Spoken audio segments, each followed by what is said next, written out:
What was the mysterious black drink that was brewed by the American Indians before the arrival of coffee? For centuries before the arrival of Columbus, several tribes in the southeastern United States would pick the leaves of the Yaupon Holly and roast them in a ceramic container over a fire. And after these leaves were brown, they were boiled in water until they were left with a dark black drink. And because of the specific way that this beverage was prepared, it left it extremely caffeinated. Like, this stuff would send you straight to Jehovah. We're talking about like one drink being the equivalent of like 70 cups of coffee. And the main use of this beverage was in ceremonial ritual tradition, where European onlookers would see the male participants drink the liquid, sweat, dance, and then most importantly, vomit. Not gonna lie to you, the vomit portion of the evening was and remains the most discussed element of this ritual. So the European onlookers who saw this ritual called the beverage black drink because it was a black drink, but to the American Indian participants of this ceremony, it was known as white drink because the vomiting was supposed to symbolize the purification that happened through the beverage white drink. See, another problem that was in this question is while yes, there was like a massive amount of caffeine in these drinks,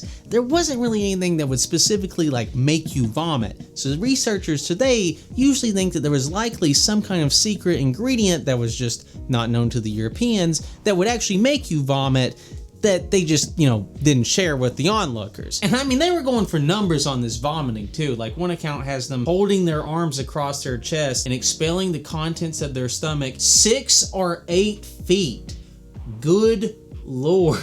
And the archaeological record shows that this drink held a huge spot in the pre-Columbian societies, with numerous shell and ceramic vessels used to drink the beverage found throughout the entire South. And I mean, it makes sense. I mean, the thing apparently tastes like green tea, and like the majority of the time that they were drinking it, they weren't actually doing it in the ritualistic way, they were just drinking it like green tea. But for better and definitely for worse, it was the impressive vomitation that really kind of got spread around about this plant. So much so that it was eventually given the scientific name Ilex vomitoria. However, some people have claimed that there may have been some suspicious activity in the naming of the plant. So you see, the guy who ended up naming this thing was this fella called William Ayton, who was the royal gardener for the British Isles at this point in history. And if you can remember, during this time, the biggest company in the world was the East India Company, who controlled huge swaths of land all across the planet, specifically to grow tea, something that Cassina, which was the non-ritual version of this beverage, might have threatened. So is this the reason why this tree is called vomit plant?